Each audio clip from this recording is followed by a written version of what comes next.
Okay. So it's a good reminder when we sit down and close our eyes that now is the time to focus and prioritize this inner freedom. So we're going in a direction, but not through movement of mind or will, but it's still good to sit down and bring to mind a goal, an aim, a direction. And the direction is release, inner peace, freedom. And this is something, an experience that's true for ourselves. So we could remember it. It brings to mind, it's like a scent. I like that simile of like a scent miles and miles away, but we know where it leads and we know we're going in the right direction. And we know intuitively it's true for us. So the effort comes just to be aware and to put a guard, like a mindfulness, a bouncer that remembers. So part of mindfulness, part of the definition also is a remembering the goal, remembering our task. And the task is not to pick up activities. So we're getting off that treadmill. We could imagine a hamster chasing things. So it's being moved by craving. And now it's stopping craving and going in the direction of freedom. I don't know if you had to read that. It's a very popular book. When I was in college, we had to read as part of our literature class Siddhartha. And I remember a story that so the Buddha put the bowl in the river, and then he said, if the river goes upstream, then I forget the words he used, but something about the river going against the stream, and it's against the stream of the world, against the stream of craving, always doing, chasing the next thing.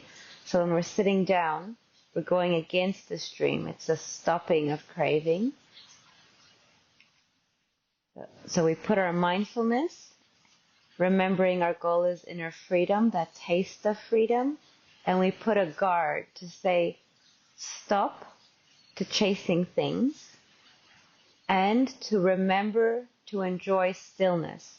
And then through this enjoyment of stillness, the mind by itself opens up and becomes more still.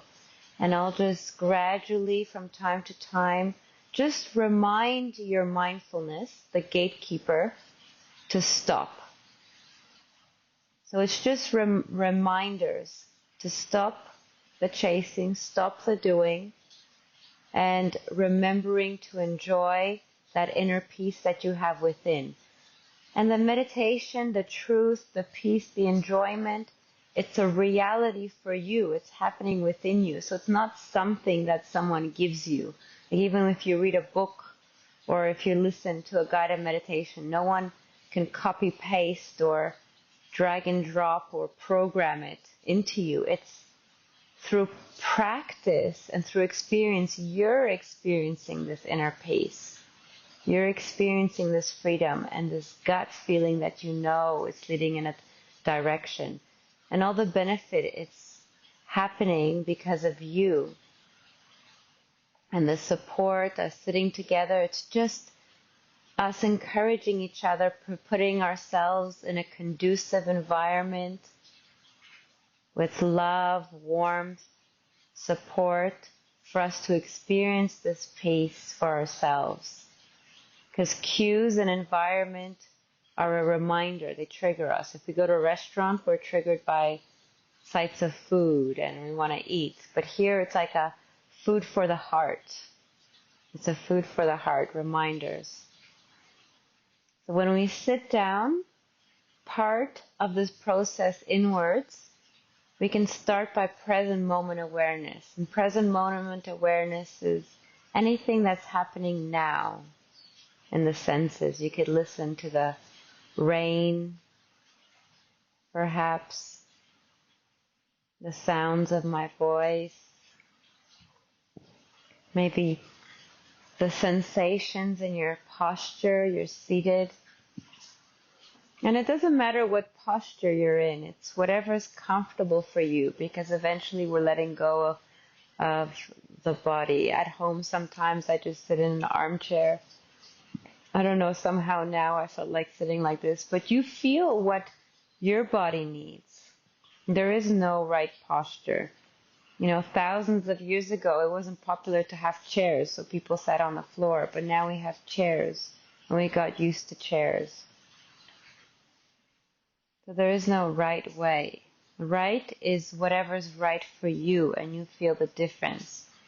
If you need to adjust to feel more comfortable, clear, you don't want pain, because pain, the function of pain is to grab your attention, to move. It's signaling that something's wrong. So you want to feel comfortable, but on the other hand, the body will never be always comfortable. So we have it in a good enough position, like parking the car. So you're aware of the sides. We're closing our eyes so that we're more aware of our mind and our body.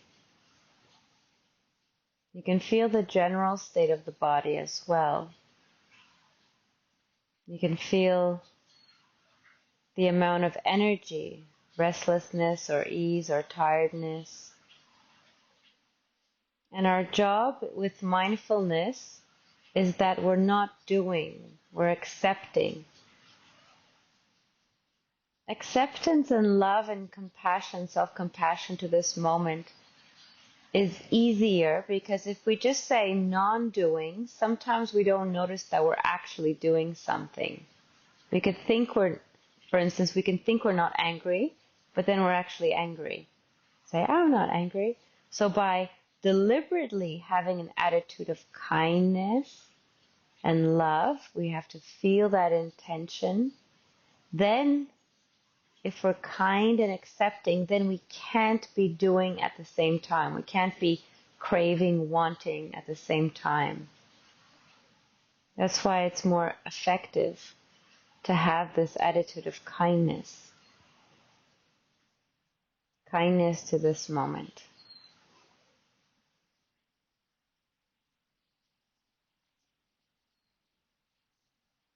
So we have our attitude of kindness and acceptance, and also starting being aware of the general state of your body, because it's something that is easy to be aware of. It's bringing our attention to the moment. And if you add an element of interest, then it keeps your attention. We want those faculties of clarity, ease, and being awake. If we're interested in what we're aware of, then it keeps us alert, but a relaxed alertness. At the time of the Buddha, someone asked, I forget exactly the story, but he was an artist, a player, like a guitar, a sitar, or some sort of musical instrument 2,600 years ago. A lute? Or maybe it was a lute. And it was a stringy instrument. And this person was meditating, but it was getting a little bit tight, so he asked the Buddha for some advice. And the advice the Buddha gave him was, just as he plays the lute or that stringy instrument, the sound is just right when the string is not too tight but not too loose. So in that same way, that's how we're aware of this moment, whatever we're aware of, whether it's the breathing. And somewhere else, he also said it's like holding a gentle bird. We're not squeezing it, but we're not letting it too loose so it flies away. So it's an attention that is alert, awake, but with ease. And being aware, we're also being aware of how we're aware. This is very, very key, because often times when people give up on the practice of meditation, it's because it's being done with too much force and it's uncomfortable.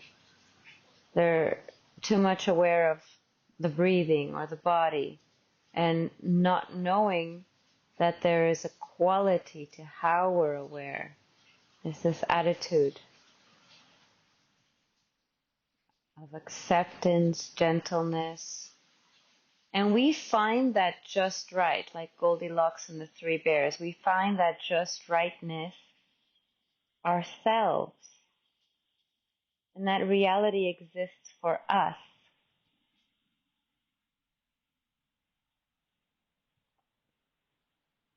And we know it's right by the effect. So this is very, very important. No one can say, this is how to meditate, this is what you do. Because the rightness is right by the effect. You know you're doing it right if it leads to more freedom, more ease. So by sitting there with this attitude, you know you've got it just right. When the process begins to happen all by itself, it's like you know you've got just the right amount of yeast in your bread and the temperature and the salt and all that because the bread is rising. So you know something is right, the functional definition, by the effect it has on you. And only you have the knowledge of the effect. This is something that I found myself so inspiring, is I can experience truth myself. It's not like a mathematical formula you read. You know truth by the effect it has, and it always has that effect that it feels right. It has more of the sense of ease. And then someone could perhaps suggest, because this practice has been practiced by anybody who has a mind and who has practiced, there's some suggestions. Why don't you try now having less? It's all through letting go. We often hear meditation is letting go. So we're letting go of what? We're not letting go of being mindful. We're letting go of having a vested interest, letting go of craving. And this comes up very subtly even when you want to be peaceful, you want to do the meditation. All that is craving coming from a delusion of self. So first, we have this attitude of contentment, stillness, and then we start letting go of diversity. And this is actually why after the body scan we'll be aware of the breathing, because we're letting go of interest in the six senses all, and we're just going to dwell more in the mind. We're letting go of diversity to go into unity.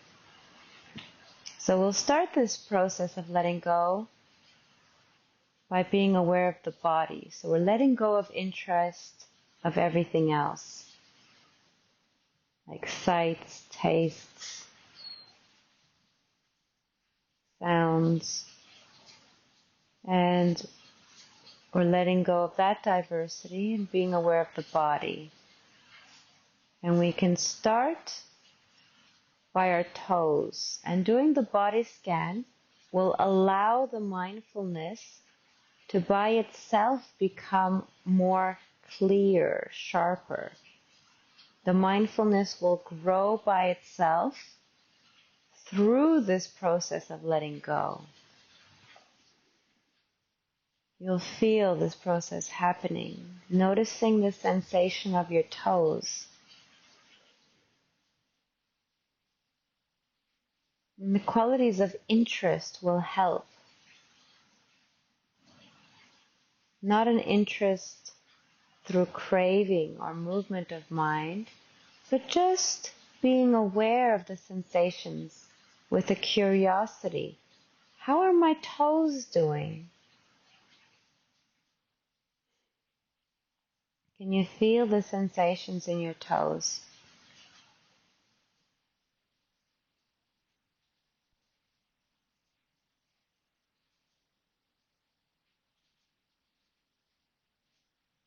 And start noticing that this could be accompanied by relief.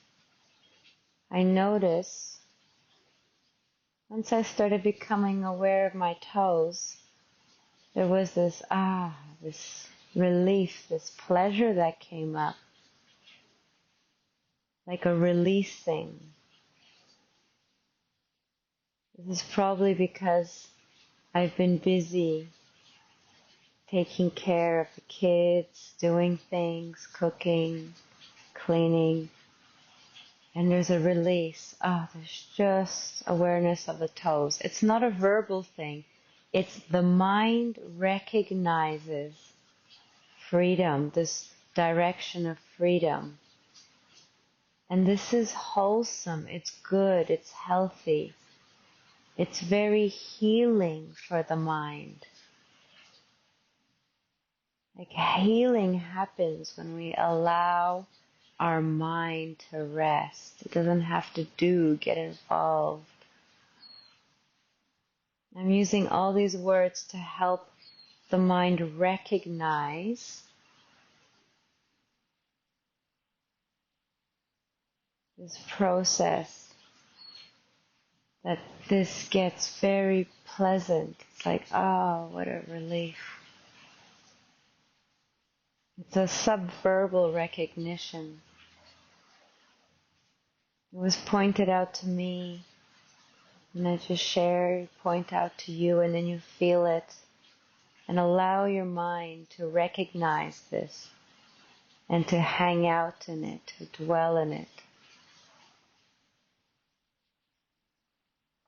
This awareness of the toes.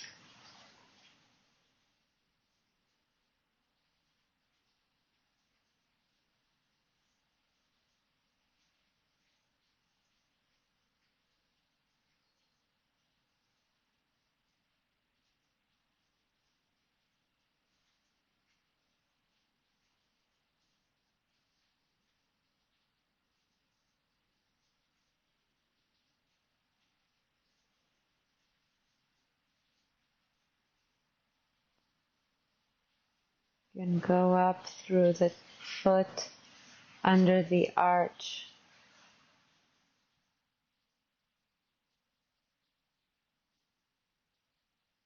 Can you feel the sensations under the arch?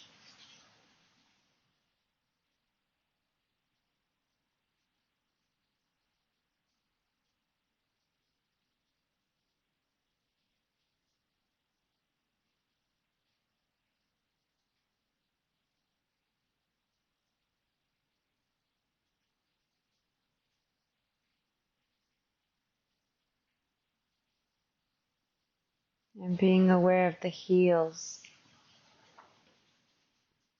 Notice any sensations in the heel area.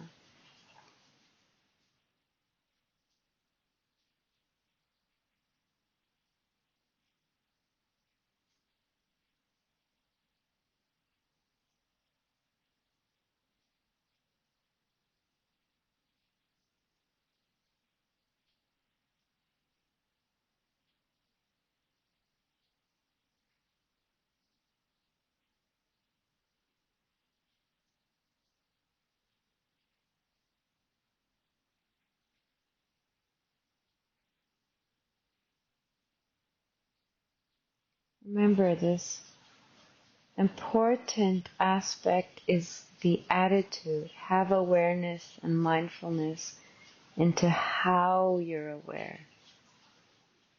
A total acceptance is a giving up, wanting things to be different. It's just opening your heart to this moment just the way it is. because this is the reality of this moment.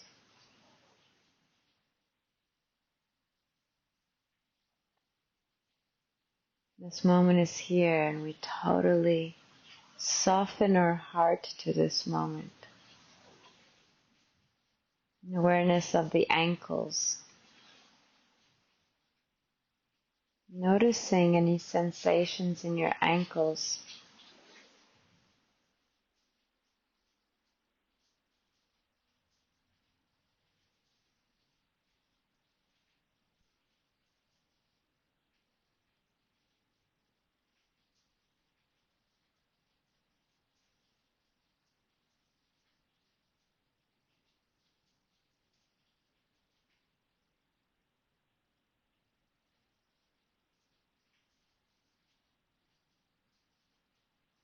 Just allowing the ankles to relax. Relaxation happens all by itself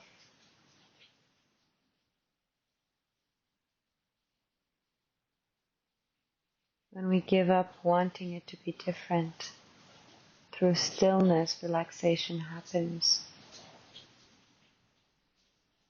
And noticing the mind gradually feels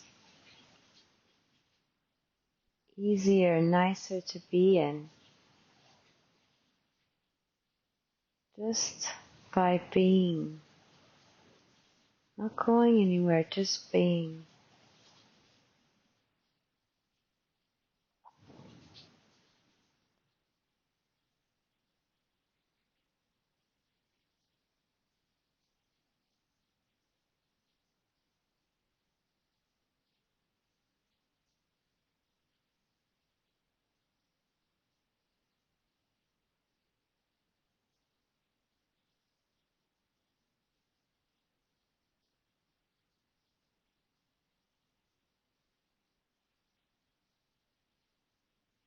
Being aware of your knees, allowing your knees to relax.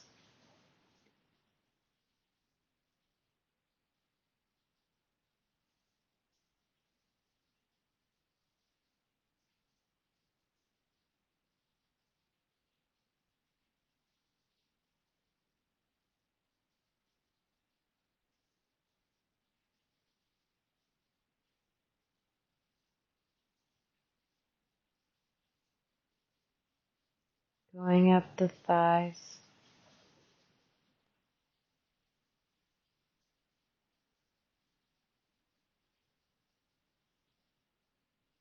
If the mind feels like just being and not moving, not even moving up the body, feel free to just stay and stay with that stillness.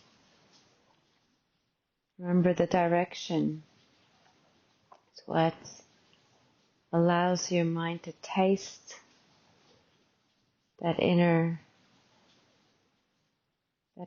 freedom.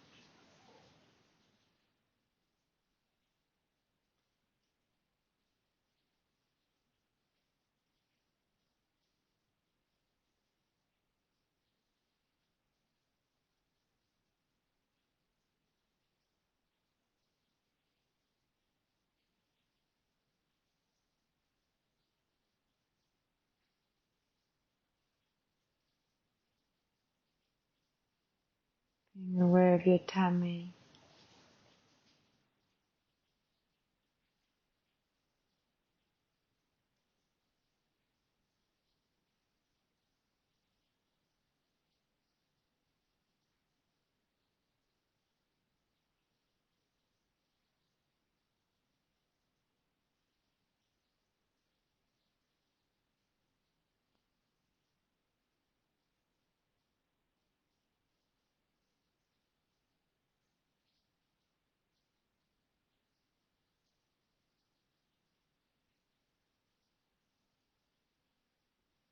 Up the spine. You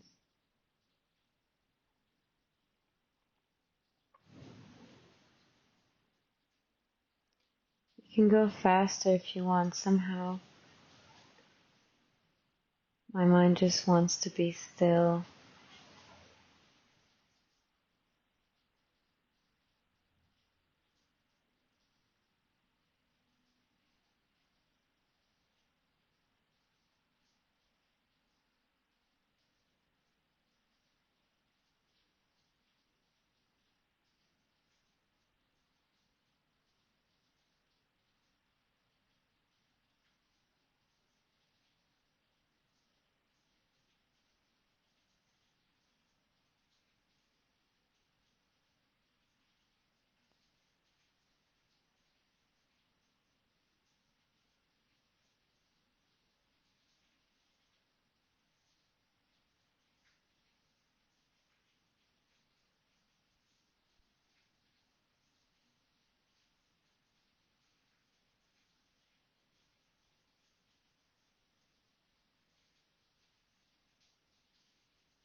You go up the body, aware of the whole shoulders and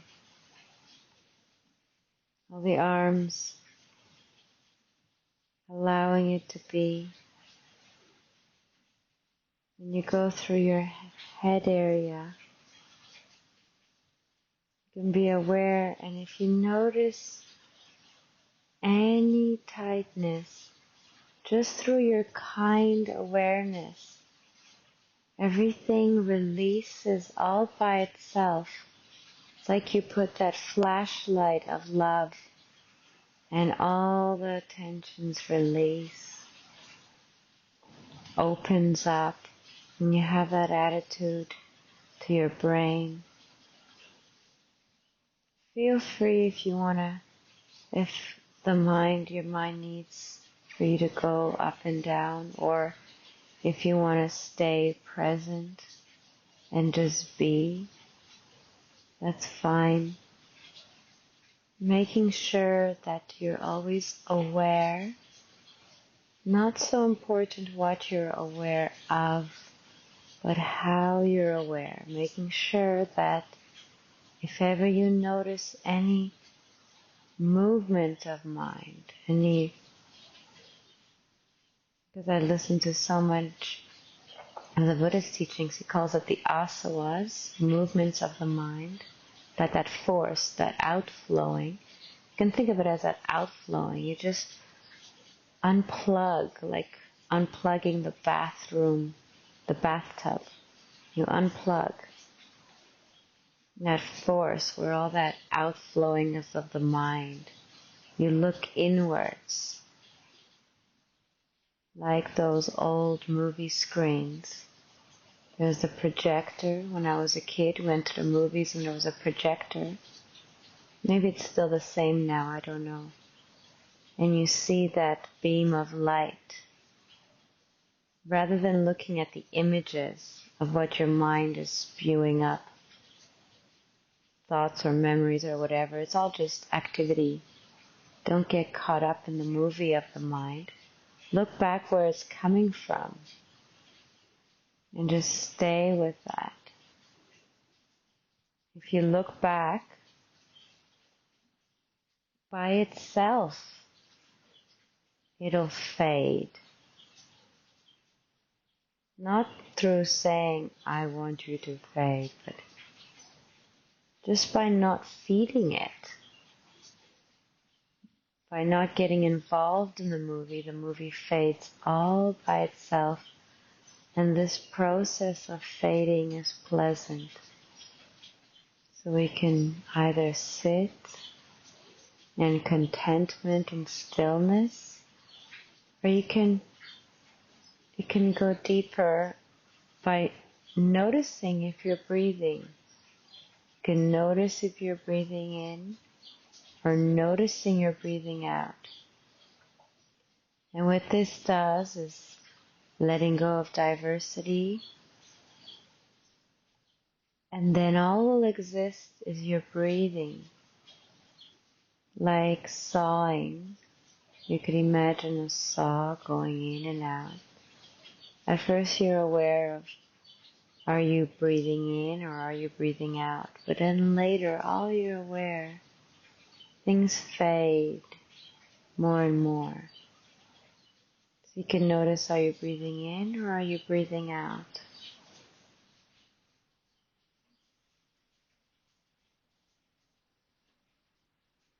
You can allow the breathing to relax you, like waves of the ocean.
And it's a choice if the mind out of habit starts thinking, fueling the delusion of your me, myself, and I through thoughts of your past, your future, what you want. Remember, if we keep doing the same things, we get the same results. Thinking just keeps the ego strong, which fuels more suffering. It doesn't lead to stillness through fading away to cessation. We need to make that choice, and that takes guts, courage. And a reminder, choose peace, choose freedom, choose stillness, choose emptiness. And it's what gives you the courage is that it feels good. Not only is it truth, but also it tastes good. It leads to the ending. Thoughts of me, myself, what your thoughts about what you're going to do, your past, it's endless. It's the rat running on the wheel. It's endless. It just leads. Just think until we die.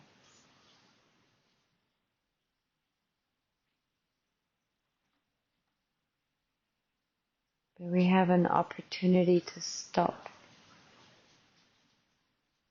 And it's through this feely path of this spaciousness.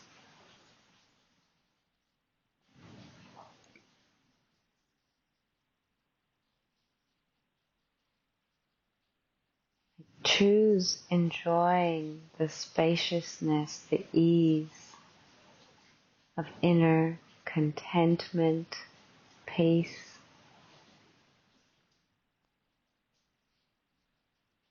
That by hanging out, just hanging out, abiding in this, then it leads to more freedom. And somehow being aware of the breathing, if it's natural, with ease. It's like it does end, does lead to a deeper stillness. Like falling into a deeper stillness. But just hang in there. It's not through doing. It's just your job is to be aware and make sure that all we're doing is kindness, kindfulness, contentment, like a flower opening up. It opens up naturally by being protected, taken care of, the sun shining. So we're giving the sunshine of our mindfulness, our kindfulness, patience, not wanting anything else, just being here. Nothing to do, nowhere to go. And our inner flower opens up all by itself, revealing more delicate petals and aromas.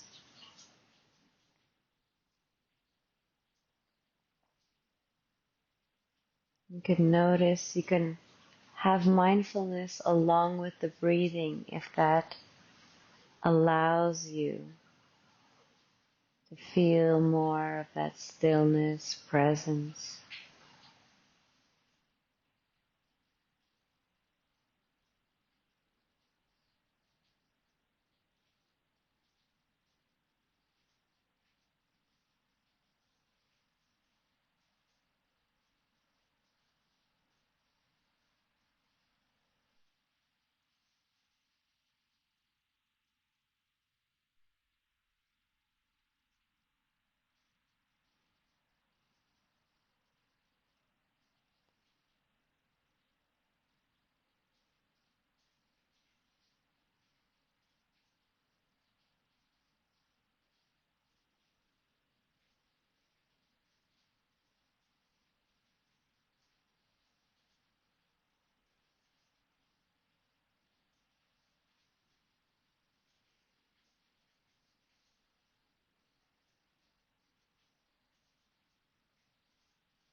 And if the mind moves and you notice it, remember to have that attitude of total acceptance, no blame, just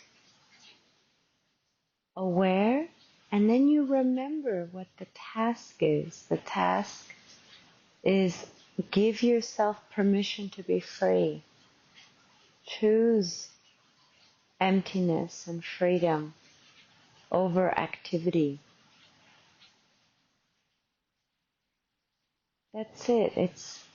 You recognize, and that's fine. It's the nature of the mind that it'll, through habit, start doing.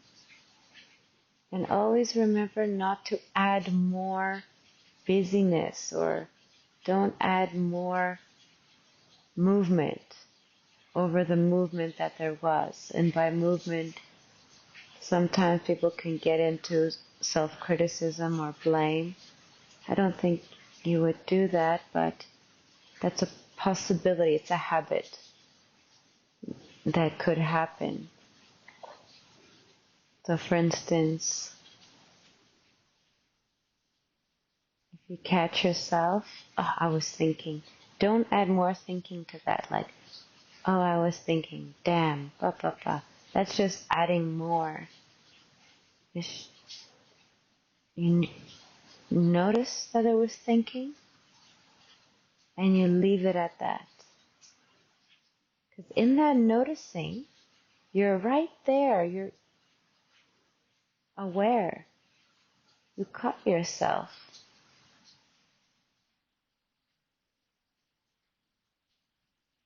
And you remember and you choose presence and freedom. Present moment awareness comes with that taste of freedom. If your awareness of the breathing, if you want, you can say a word along with the breathing, such as breathing in peace, breathing out, relax. Breathing in peace, breathing out, relax.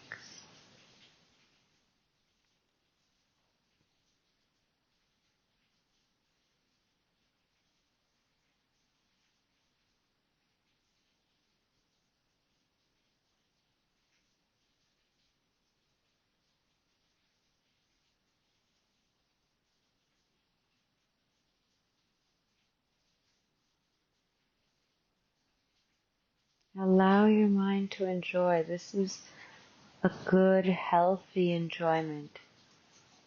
It doesn't make you sick. It doesn't lead to heart attacks or, eating bad food is unhealthy. This is a good, healthy pleasure. And the best thing, it's not like chocolate cake where you eat one slice, two slices. After the fifth slice, you're full. This is a pleasure that you can enjoy because by abiding in stillness, stillness grows and it deepens. It leads to freedom. All along the way, it's like better and better. This is actually quite interesting that the five senses, the more you have it, then you get sick of it. Like chocolate, maybe a concert. I remember as a teenager, I used to go to concerts. It's good, and then after a while, okay, it's enough now. Your favorite song, you listen to it over and over and over again. After that, it doesn't have that effect. Whereas this,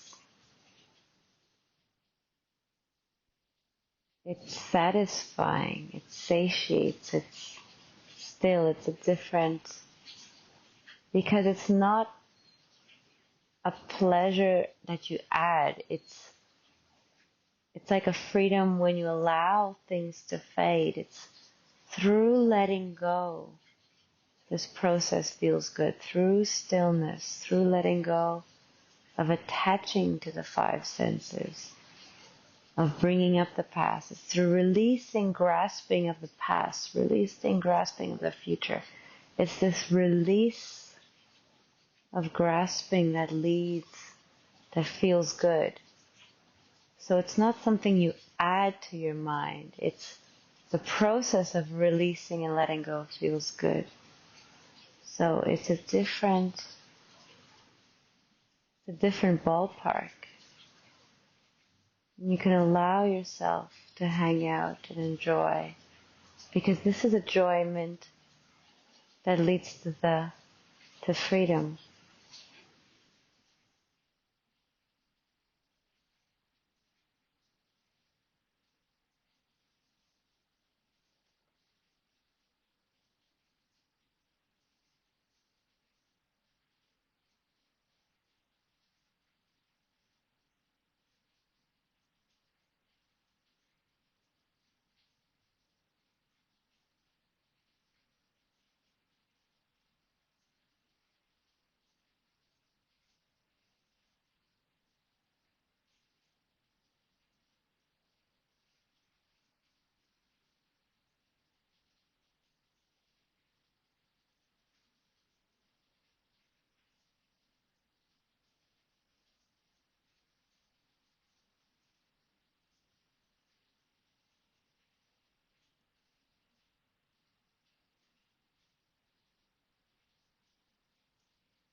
And remember to be present, not through force, but through enjoyment.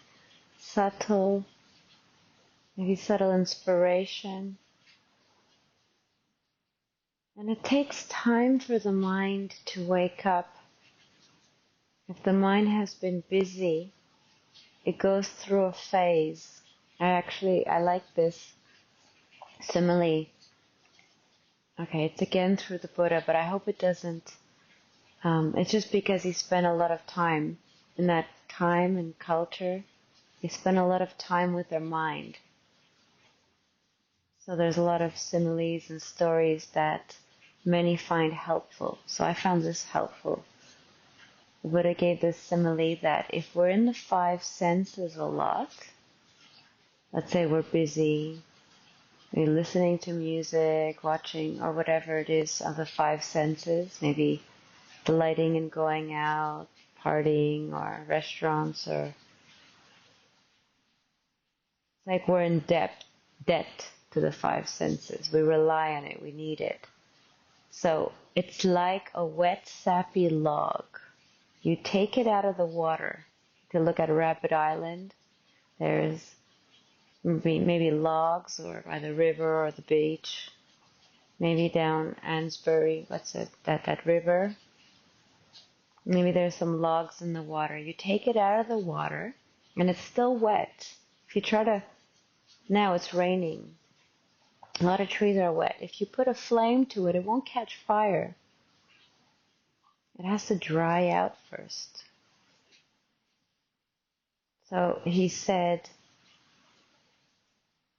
when you take a wet, sappy log out of the water, it has to dry out before it catches flame. So in the same way, if we're involved in the five senses a lot, we're relying on them, we're getting sustenance and pleasure out of it. It takes time. There's a drying out period. And that's a shame, because that's the hardest part in the meditation period, is when we just start, we just start our meditation practice, it's not satisfying, and that's when a lot of people quit. So just that encouragement to just keep going. This is just a drying out period. When I start a retreat, the first 2 days, I think of it as my drying out time. You just have to dry out. And then things can catch a flame. And then that's a simile for deep meditation. But it's a natural process. So the mind has to dry out from this interest in the five senses, getting delight from the five senses. You stop being interested in the five senses. There's a drawing out time. You might get dull, you might not be interested, it might be boring or whatever. Just hang in there, be patient. No desire, contentment, encouragement. And then by itself, slowly, you'll notice this subtle things start feeling good, still. The energies of the mind start waking up. Your mind becomes more clear and powerful, stable. And this happens by itself. And notice the log isn't doing anything. Like it's not jumping up, trying to shake itself like a dog shaking to dry out. The log is just sitting there. The drying out happens when we remove ourselves from the water. So that's why we're sitting down with our eyes closed. We're removing ourselves from sights. We're removing ourselves through listening to concerts or music. We're removing ourselves from enjoying cakes and pizzas. And we're giving the mind the opportunity to dry out. And through patience, not craving, because as soon as I want peace, then the wanting is stopping us from being peaceful. The wanting is blocking, it's clouds blocking the rays of sun of kindness. Remember, all we have to do is just wait, be patient, allow the sun, and then the petals will open. So I found this simile very helpful. So when I sit down, sometimes I just think, okay, I'm just drying out. Because it's a non-doing, it's just being. I'm a log drying out.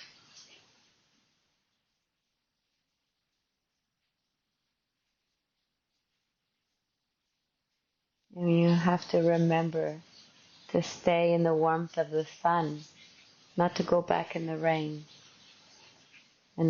of past and future and thinking and wanting. Remember to stay and wait in the sun.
Oh my goodness. It's 4:03. So at the end, notice how you feel and really appreciate this value, this treasure within. and you have access to it. And how do you have access to it? Just by sitting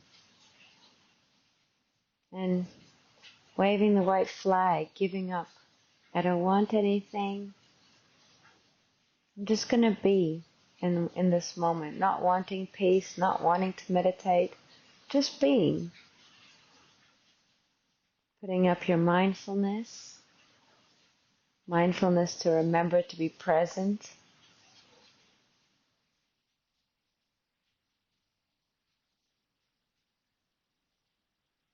At the end, really taste and value. Because when the mind, you're inviting the mind, see mind, look at all this valuable inner home you have. And when you allow it to taste and enjoy it, then meditation, it's not something you do. You kind of just sit down like a doggy. You open the door and the dog goes. You just sit down and you allow the mind to enjoy settling. The process of settling the mind, allowing things to settle, allowing activities to settle, to become still, by stopping running. And the key that I wanted to share is really this process happens by being aware that it's enjoyable. Not an enjoyable of a stimulation, but the process of release and letting go and stillness is valuable. It feels right, good. And maybe during the week, if you can take the time to sit and stop, either in the morning when you wake up or at lunch, when you get back from work or before bed. Maybe before bed you'll fall asleep. But whenever you can.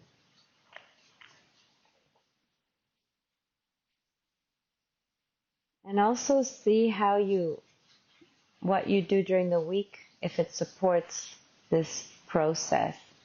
I've often mentioned before that how you use your mind. So if you use your mind with kindness, it'll be easier because it's just practicing that attitude. But I never talked about sense restraint, but here you could notice how if during the week you lessen the mind's getting involved in the five senses, you can give the mind opportunity to enjoy this process. You can try that out. You can experiment, see what works for you, what's true for you. How does the mind work? Is there a way to support the mind enjoying this process? And sometimes it could be by lessening a little bit. But it's a natural process. You can experiment whenever you're ready.